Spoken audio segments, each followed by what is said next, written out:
नमस्कार मित्रों, इस वीडियो में यमलोक कहाँ है और कैसा दिखता है। यमलोक में कितने दरवाजे हैं, यमलोक के सेवक कौन है, किस देवता ने बनाया था यमलोक, कौन है यमराज का सहायक आदि की संपूर्ण जानकारी आपको बताएंगे। इस वीडियो को अंत तक जरूर देखें और संपूर्ण जानकारी प्राप्त करें। और दोस्तों, वीडियो को लाइक करना और चैनल को सब्सक्राइब करना ना भूलना। चलो वीडियो शुरू करते हैं। हिंदू धर्म ग्रंथों के अनुसार यमराज को मृत्यु का देवता माना जाता है। इनके पिता का नाम सूर्य और माता का नाम संज्ञा है। बहन का नाम यमुना और वाहन भैंसा है। जब भी किसी व्यक्ति की मृत्यु हो जाती है तो उसकी आत्मा को यमराज सीधा यमलोक अपने साथ ही लेकर जाते हैं। उसके बाद यमलोक में उस आत्मा के पूरे जीवन में किए गए पुण्य और पापों का हिसाब किया जाता है। उसके बाद ही उस आत्मा का न्याय पूर्वक निर्णय किया जाता है कि उसे नरक जाना है या स्वर्ग। आपके मन में भी यमलोक से जुड़े कई सवाल उत्पन्न हो जाते हैं कि यमलोक कहाँ है, कैसा दिखता है, आत्मा का यमलोक में पहुंचकर क्या होता है, यमराज कौन है। तो आइए यमराज और यमलोक के बारे में विस्तार से जानते हैं। यमलोक कहाँ है और कैसा दिखता है। गरुड़ पुराण में मृत्यु के बाद आत्मा का क्या होता है, कहाँ जाती है, सब बातों का विस्तार से वर्णन किया गया है।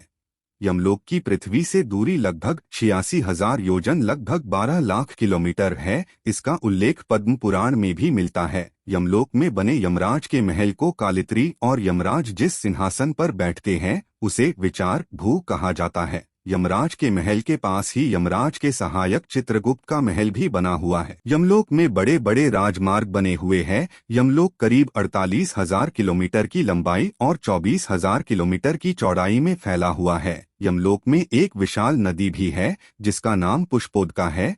इस नदी का जल बहुत ही शीतल, स्वादिष्ट और सुगंधित है। इस नदी में अत्यंत सुंदर अप्सराएं स्नान करती हैं। यमलोक में मृत्यु के बाद पहुंचने वाली आत्मा सबसे पहले यमराज और वरुण देव को देखता है। ऋग्वेद में बताया गया है कि यमराज के दूत के रूप में कबूतर और उल्लू को नियुक्त किया गया है, मगर गरुड़ पुराण में यमराज के दूत के रूप में कबूतर और उल्लू के साथ कौवा को भी नियुक्त किया गया है। हिंदू धर्म ग्रंथों में बताया गया है कि यमलोक में 4 द्वार है, जिनमें से प्रत्येक द्वार पर 2 विशाल कुत्ते हर समय पहरा देते रहते हैं। इस बात का उल्लेख हिंदू धर्म ग्रंथों के साथ साथ पारसी और यूनानी ग्रंथों में भी मिलता है। ग्रंथों में बताया गया है कि यमलोक बहुत ही डरावना और भयावह दिखता है। यमलोक में कितने दरवाजे हैं। गरुड़ पुराण के अनुसार यमराज की नगरी यमलोक में कुल 4 द्वार है, जो पूर्वी, पश्चिमी, उत्तरी और दक्षिणी दिशाओं में स्थित है। जिसमें में से पूर्वी द्वार से सिर्फ उन जोगों को प्रवेश मिलता है जिन्होंने अपने जीवन में बहुत से पुण्य और धर्म के काम किए हों। यमलोक के दक्षिण द्वार से उन लोगों का प्रवेश करवाया जाता है जिन्होंने अपने जीवन में बहुत से पाप और गलत काम किए होते हैं, जिन्हें यमलोक में आगे जाकर बहुत सी यातनाओं का सामना करना पड़ता है। यमलोक के उत्तरी दरवाजे से उन लोगों को प्रवेश दिया जाता है जिन्होंने अपने जीवन साधु संतों वाला जीवन व्यतीत किया होता है, और आखिरी पश्चिमी द्वार से उन लोगों को प्रवेश दिया जाता है जिन्होंने अपने जीवन में दान पुण्य किया होता है। यमलोक के सेवक कौन है। गरुड़ पुराण के अनुसार यमराज के दूत ही यमराज की नगरी यमलोक की सेवा करते हैं। यमलोक के द्वारपाल को धर्मध्वज कहा जाता है। ऋग्वेद में बताया गया है कि यमराज के दूत के रूप में कबूतर और उल्लू को नियुक्त किया गया है, मगर गरुड़ पुराण में यमराज के दूत के रूप में कबूतर और उल्लू के साथ कौवा को भी नियुक्त किया गया है, जिसकी वजह से यमलोक के सेवकों के रूप में भी कबूतर, उल्लू और कौआ को ही नियुक्त किया गया है। इनके साथ साथ 2 विशाल कुत्ते भी यमलोक के प्रत्येक दरवाजों की पहरेदारी करते हैं। किस देवता ने बनाया था यमलोक।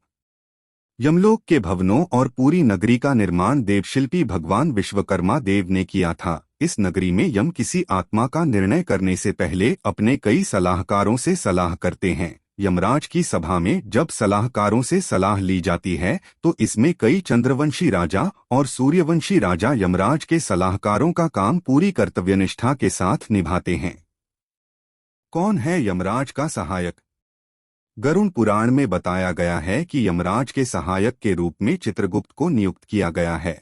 यमलोक में बड़े बड़े राजमार्ग हैं, जिन पर यम का कालित्री राजमहल और उनके सहायक चित्रगुप्त का राजमहल स्थित है। आत्माओं का न्याय करने के लिए एक अलग महल है जिसमें यमराज अपने राज सिंहासन विचार भू पर बैठकर न्याय करते हैं, और उनके सहायक चित्रगुप्त आत्माओं के जीवन से जुड़े सारे कर्मों का लेखा जोखा रखते हैं। कहाँ है यमराज का मंदिर? धरती पर खासतौर पर मृत्यु के देवता यमराज के 4 मंदिर ही स्थित है, जिनमें से प्रथम मथुरा नगर में विश्राम घाट पर, दूसरा ऋषिकेश के लक्ष्मण झूला के पास स्थित है, तीसरा मंदिर तमिलनाडु जिले के तंजावुर जिले के एमा नामक जगह पर स्थित है, और आखिरी और सबसे महत्वपूर्ण चौथा मंदिर हिमाचल प्रदेश के भरमौर जिले में स्थित है। कहा जाता है कि हिमाचल प्रदेश के चंबा जिले के भरमौर नामक स्थान पर यह मंदिर बना हुआ है। यह मंदिर देखने में एक साधारण घर जैसा है, जिसमें एक कमरा खाली है, जिसे चंद्रगुप्त कक्ष कहा जाता है, और इस कक्ष के सामने एक कक्ष है जहाँ यम का निवास माना जाता है। ऐसी मान्यता है कि आत्मा को यमलोक से पहले धरती पर इसी मंदिर में लाया जाता है, जहाँ उसे सबसे पहले चित्रगुप्त के सामने पेश किया जाता है। चित्रगुप्त उस आत्मा के जीवनकाल के पूरे कर्मों का ब्यौरा तैयार करते हैं और उसके बाद उस आत्मा को यम के कक्ष में ले जाया जाता है। यहाँ 4 अदृश्य स्तंभ सोना, रजत, तांबा और लोहे के बने हुए होते हैं, जहाँ से यमराज के दूत उस आत्मा के कर्मों के हिसाब से और यम के निर्णय के आधार पर उचित जगह स्वर्ग या नरक में ले जाते हैं। कैसा है यमलोक? यमराज वहां मनुष्यों के साथ क्या करते हैं? हम सभी जानते हैं कि इंसान की मृत्यु के बाद हर जीव को यमलोक के रास्ते से गुजरना पड़ता है, जहां उसे अपने जीवन में किए कर्मों का फल मिलता है। लेकिन केवल वे ही इस रास्ते से गुजरते हैं जिनकी आत्माओं को इस रास्ते से गुजरना पड़ता है और यम की सभा में जाना पड़ता है, और वहां धर्मराज द्वारा अपने जीवन काल में किए गए कर्मों का फल मिलता है। लेकिन क्या आप जानते हैं कि मृतक की आत्मा को यमलोक के रास्ते को पार करके यम के द्वार तक जाना पड़ता है, जो बहुत भयानक होता है।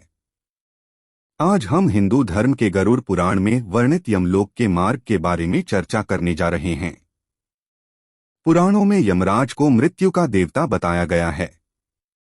इनका निवास स्थान यमलोक माना जाता है। आइए जानते हैं कहां और कैसी है मौत के देवता की नगरी। यमलोक में यमराज का एक विशाल महल है, जिसे कालित्री के नाम से जाना जाता है। यमराज अपने राजमहल में विचारभू नामक सिंहासन पर विराजमान हैं। गरुड़ पुराण और कठोपनिषद में यमलोक को दक्षिण में 86,000 योजन ऊपर स्थित बताया गया है। एक योजन में 4 किलोमीटर शामिल हैं। चारों दिशाओं में स्थित यमलोक में प्रवेश के लिए 4 द्वार हैं। पापी दक्षिणी द्वार से प्रवेश करता है।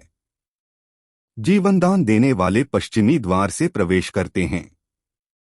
उन्हें उत्तर द्वार से प्रवेश मिलता है, जो आध्यात्मिक दृष्टिकोण और सत्यवादी है।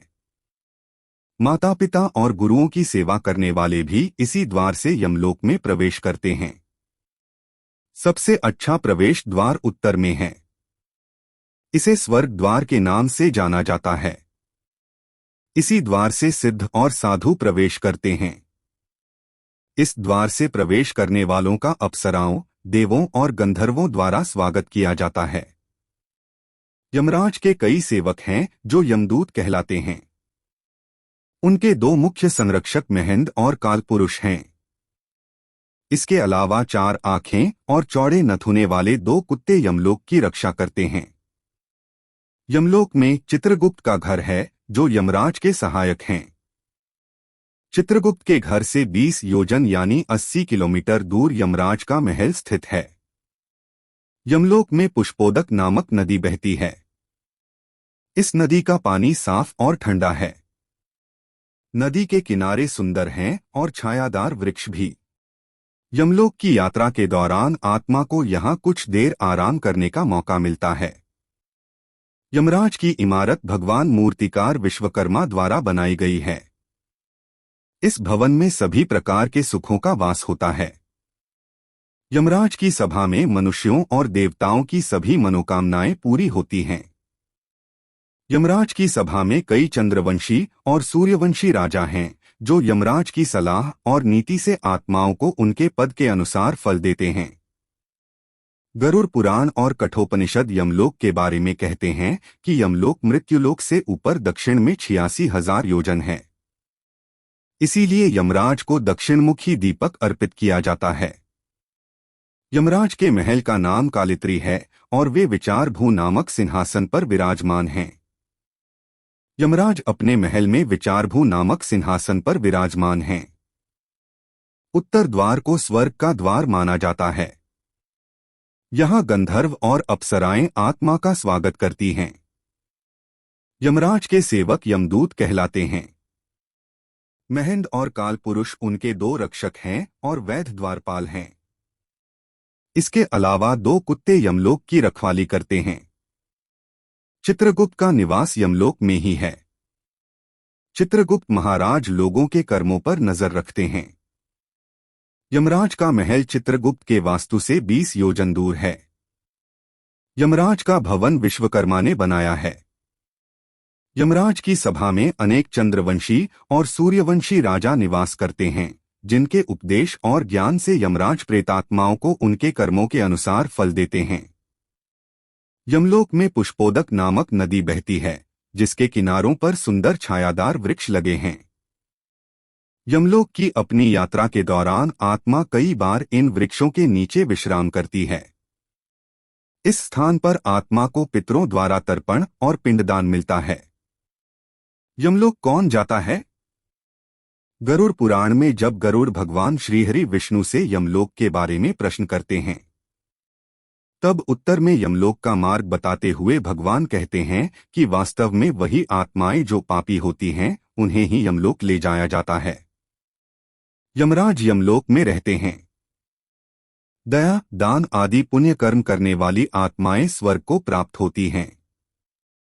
जब पापी की मृत्यु का समय निकट आता है, तब यमराज के दूत उस व्यक्ति के पास आते हैं और जैसे ही आत्मा शरीर छोड़ती है, यमदूत आत्मा को यमलोक ले जाते हैं। यमदूतों का रूप बहुत ही भयानक है। वे बहुत ही डरावने दिखते हैं और आत्मा को यातनाएं देकर यमलोक ले जाते हैं। अर्थात पाप आत्माएं शरीर छोड़ते ही कष्ट भोगने लगती हैं। यमदूत जिस मार्ग से आत्मा को यमलोक ले जाते हैं, वह भी अत्यंत भयावह और पीड़ादायक है। इन रास्तों पर आत्मा को सुकून देने वाला कुछ भी नहीं मिलता। इन सड़कों पर भीषण गर्मी पड़ती है। पानी की एक बूंद और पेड़ की छाया, कुछ नहीं। रास्ता पिघला हुआ लावा सा गर्म है, कांटों से भरा है और जमीन आग की तरह गर्म है। रास्ते में मिलने वाली यातनाओं के कारण आत्मा को अपने परिजनों की बहुत याद आती है और वह भावनाओं से अभिभूत हो जाती है। इस तरह के कष्टों को सहते हुए आत्मा अंत में यमलोक पहुंचती है।